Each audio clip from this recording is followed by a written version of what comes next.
Hi, good morning. It's wonderful to have the members of the Worcester delegation here today at the annual Worcester District Medical Society Legislative Breakfast. My name is Mike Hirsch. I'm a faculty member here at UMass Medical School and the director of the Pediatric Trauma Service at the UMass Memorial Children's Medical Center. I'm also co-director of the Injury Prevention Program here at UMass and vice president of the Worcester District Medical Society. I wanted to be with you here in person today, but I'm out west instead giving a grand rounds at the Berkshire Medical Center. I hope you don't mind me joining you by video, but I wanted to discuss a very important topic. Coming up for your consideration is House Bill 2627, sponsored by Representative Patricia Haddad, and Senate Bill 01610, sponsored by Senator Patricia Jalen. These proposals would change the enforcement of seatbelt utilization from secondary to primary.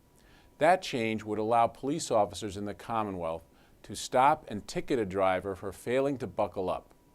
Right now, drivers can only be ticketed for failing to wear a seatbelt if they're stopped for another reason, like speeding or running a red light. As a trauma surgeon, I see every day the consequences of individuals who get into motor vehicles unbelted and then crash.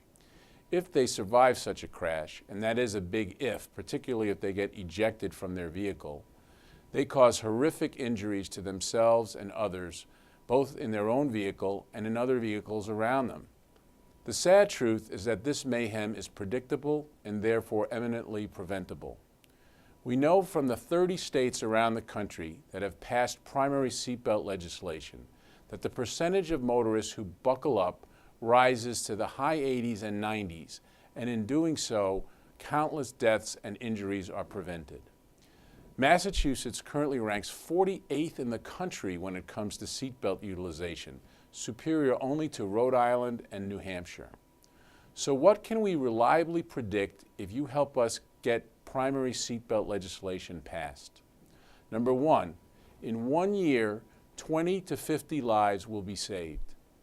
Number two, close to 700 injuries will be prevented. Number three, $170 million can be saved in yearly medical costs, of which approximately 2/3 is state Medicaid or federal Medicare funding. Number four, the National Highway Safety and Transportation Administration, NHTSA, has federal funds available to the Commonwealth amounting to between $13 and $15 million if the legislation passes and Massachusetts achieves an 85% utilization rate. Those are the numbers, but here is the human side of the story. Allow me to take you inside our trauma bay here at UMass. This is the room where I see the results of inaction on this issue, the place where drivers who fail to buckle up and then crash are brought, too often with terrible and life-threatening injuries.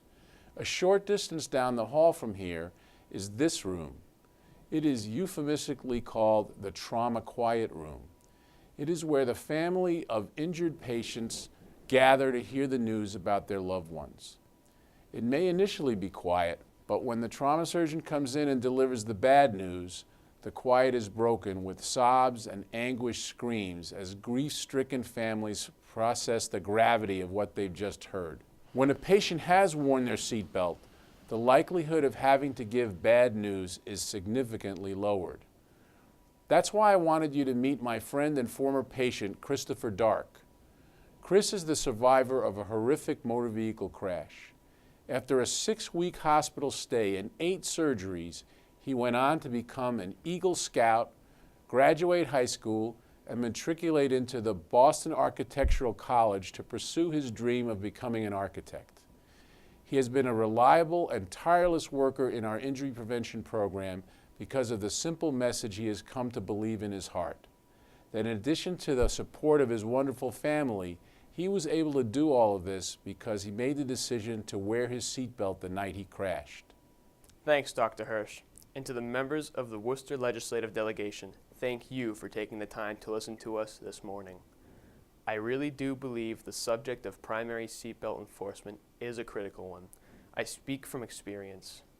On November 14th, 2008, my friends and I piled into a car for a night of fun. Like teenagers do, we spent the night driving around the back roads of town, There were lots of laughs and smiles. None of us expected everything to change in a split second, but it did. My friend was behind the wheel when suddenly she lost control on a slippery road. Her car, with all of us in it, slammed directly into a tree. I was rushed to the hospital and underwent numerous surgeries and a difficult recovery. I am so fortunate to be here with you today. There are things I remember from this experience. There's a lot I forget. One thing that stays with me each and every day is this message that Dr. Hirsch gave to me a short time after the crash. He told me that if I hadn't been wearing my seatbelt, I certainly would have died. No question about it.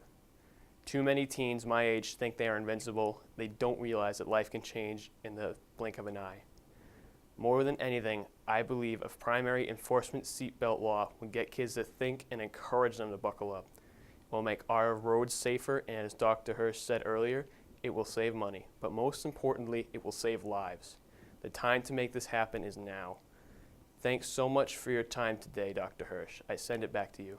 Thanks, Chris. Thanks for sharing your incredible story with us and putting a face on some of the issues we're talking about today. So we say goodbye from UMass and send it back to Dr. Dimitri and the Breakfast Club. Thanks for your time.